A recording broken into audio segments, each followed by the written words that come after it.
here on Westwood One Sports and the Westwood One Sports app. Lorenzo Alexander, former linebacker, joins Bleck Abdalla here on the show. How's it going? Are you excited for the Super Bowl this weekend? It should be a really good game. I'm excited about what Soup won the championship. What Soup would you break it down? So okay, now we're gonna get into this. Yeah, so, man, that's what's why going on? So this is what we do. Yes. So every year during the Super Bowl, we do a Super Week. Okay. And so we've done Monday and Tuesday. I had a shrimp bisque the first day. I had a clam chowder yesterday. Okay, different place, same place? Different places around San Francisco. Okay. And so now I got to go find place number 3. I haven't found it. It's too early for soup All right, now. French onion? Are you I a don't French know. onion guy? I like French onion, Okay. but I'm just going to go out and try to find a nice restaurant here somewhere and try to find a good soup in San Francisco I love today. it. I love it. I'm What a about foodie you? too. What kind of soup do you like? I like French onions, probably my Okay. top. I like a good bisque too. Okay. Oh, yeah. Whatever All right. that may be in clam chowder. Those are probably my top 3. There you go. Oh, yeah. And, soups, yeah. here in San Francisco, you can get a lot of good seafood Yeah, a lot soups. of great places to eat. I'm actually from Oakland, so I came over here a lot There you in college go. and stuff. 'Cause I went to Cal as well, so I'm Okay. very familiar with the food scene. That's perfect. Can we get some recs? We're here for a couple more days. We need a couple of recommendations to find some more soup or over something. On this side, see, We I'm went to more Skoma's. open, so we'll see. We see. can travel. We can travel over Okay, bridges. We yeah, we let can me- make our way to Let me look Oakland. in the phone, and I'll Okay. come over to a couple All of right. spots that we used to hit up all the time. All right. Yeah, I mean it's something that we take very seriously on the show. I can see. Is doing. We've talked about it a lot right now. Right, exactly. All right. The game on the field. I think besides the quarterbacks, everyone Right. wants to talk about the quarterbacks. Both of these defenses Yeah. have been really good. Seattle's, you could argue, I know there's a lot of nerd stat people who Right. want to tell you they're one of the better defenses we've almost ever seen. We'll see if they win a championship or not. Ever seen? They're in the conversation. Statistically? Yeah, Statistically. statistically. Oh, okay. You know, the yeah. DVOAs, Right, all those power index numbers, all that stuff. Yeah, I Right. get that. And it's a place for the nerds. But Yeah. I wouldn't put them It's in in the the top middle 5. of Radio Yeah. Row right Yeah. here. This Yeah. is where the nerds We'll, are. we'll point them out to you later. So what do you think of Seattle's defense Yeah. to get to this point in the season that they've had? No, I really love them. Obviously Leonard Williams and that defensive line and what they've been able to do up front, and that's where it starts. So I think those guys are the difference makers as far as the way they put pressure in the run game as well as the passing game. It really makes it offense hard to be consistently good down the field. Right, they end up making a mistake, and then they either turn it over or you end up putting the ball, and that's what you really need. So that's where it's going to be. The game's going to be won and lost because the Patriots' offensive line has really struggled. So if they don't block well, and that's why I'm picking Seattle in this game, is because of that defensive line and what they've been able to do all year in Seattle. It feels like we're talking a lot about Seattle's defense too, but the Patriots' defense is really good too. Yes, they are. Yeah. And they got a couple of young safeties that went to Cal Berkeley where I went. They got Hawkins and Woodson back there that's been playing really well all year as young players. And just their defense overall, right? Really well coached, Mike Vrabel and what they've done. And it's really a new iteration of the Patriot way, right? Obviously, Belichick isn't no longer there, but they play really good sound football and they take advantage of your mistakes.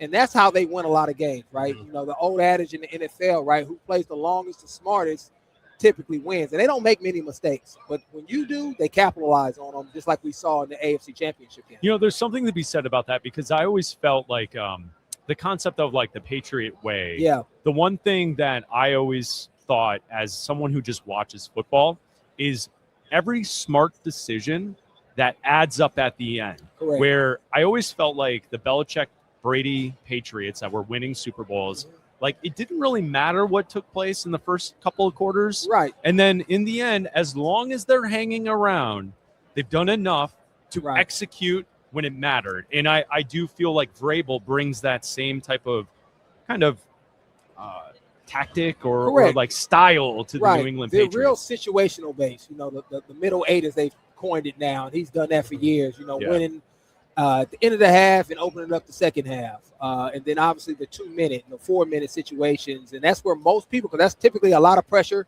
not a lot of time on the clock. Yeah. So what happens? And so most teams, you referenced Brady, most teams aren't methodical where they can go down and have 12 to 15-yard plays. But they are. They're coached. Yeah.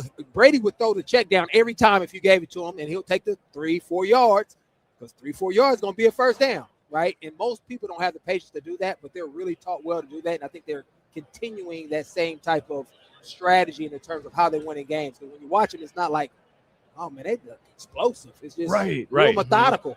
So how difficult and how annoying was that to play against? Frustrating. It's the most frustrating thing you ever could do because it was hard to get to him because he would throw the check down. Right. And it was just rare that you were able, and then he would check in the runs. And Brady was like the most selfless player. Like if he got you in a look that he felt like he could run the ball against you every single play, he would check to that same play every single time. And so it became real frustrating because most people aren't patient like that. Yeah. And then they give you an in. Brady never gave you one, right? And then, everybody around him executed at a high level as well. As a defensive guy, does it warm your heart a little bit that for like the first time in, I believe, 7 years, we have 2 defensive-minded head coaches in the Super Bowl? Yeah, and the offensive guys are kind of the ones taking the jobs and leaving. The offensive coordinators are both getting new jobs and kind of leaving these teams. Yeah, I mean, I really appreciate that because people get into the offensive guys like they're so smart. I mean, there's a lot of offensive guys that have done a bad job too when they get those jobs that I've been around that shouldn't be head coaches as well, and they act like us defensive guys are dumb and stupid, like we don't know anything, like we don't know the game, and we obviously can see that you have to be a great athlete, you have to be reactive, and then you have to be able to be pivotal within the game, right? I got to make adjustments, whatever you're doing. And so you got to be really intelligent to be able to see that and do that in game. And so it's cool to see defensive guys get to the Super Bowl, and obviously one of them should win it. But I just really want to see ownership start going to the defensive side because I can hire great offensive coordinators as well. So defensive guys need to start getting more opportunities, I think. You played in Buffalo. Buffalo went through changes with the coaching staff. Yep. McDermott out. You have Joe Brady taking over for Josh Allen, that offense. Yeah. What do you think of the way that Buffalo has handled the offseason to this point? I mean, I thought it sucked. I mean, I think I fall in line with most people, being there in the beginning when Sean came on. Hadn't been to a playoff game in 17 years. I only had to, endure it for one season, but a guy like Kyle Williams was there 13 years and never made one until Sean showed up. And he changed not only the organization as far as what we see and think of the Buffalo Bills now, he was also ingrained in the community and the things that he had to endure and not necessarily be a part of it because he cared so much, he stepped out there. So when you had like the storms, the blizzards, the kneeling, when you had the mass shooting, right? Sean was out there on the first line as far as ingraining himself in the community, and he didn't have to. That's not part of his job description. But him and his family decided, like, hey, we're going to be part of Buffalo. And then when you think about all that change, all that goodwill, all the things that he's done well, have a new stadium coming in online that he helped build, essentially. Because without all this win, you're not building that. There ain't nobody paying for that.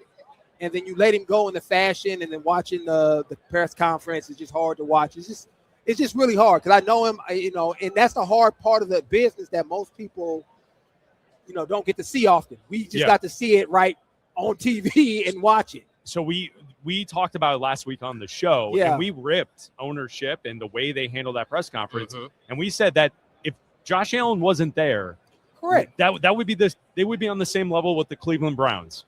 And that's the way they handled the offseason. Essentially, I mean, and Sean, our first year, we went to the playoffs. We didn't have Josh Allen. I mean, we did it without a quarterback. We found ways, right? Josh Allen wasn't Josh Allen when he got there, so he got drafted by us, but nobody thought Josh Allen was going to be MVP.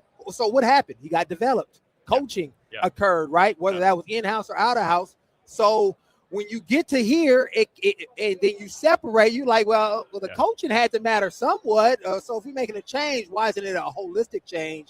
Why are we just picking one person? So that's why I think a lot of people had an issue with it. If the whole, kind of team was let go, I think it still would have been hard to see based on what they've done, but it would have been more palatable, right to take. And so when you watch them going back and forth, giving himself praise, but not too much praise, being hard on himself, but not too hard, it's just a wild thing to watch on TV. He doesn't like power moves, but the offensive coordinator is now the head coach. Like it's very weird. Part of it, but that's the NFL. That's business, right? Things that happen behind closed doors, and a lot of times it comes down to relationships.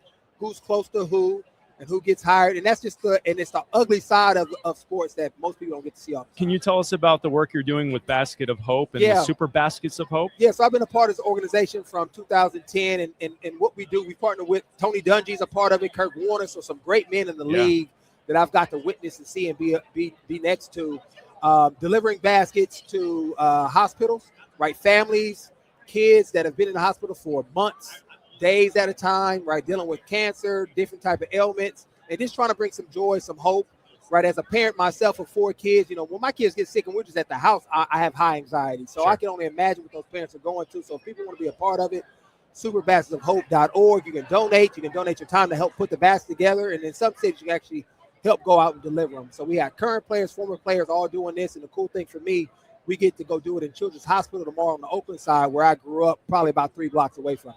That's awesome. Thank you for stopping by, Lorenzo. We appreciate it. Yeah, anytime, fellas. Absolutely.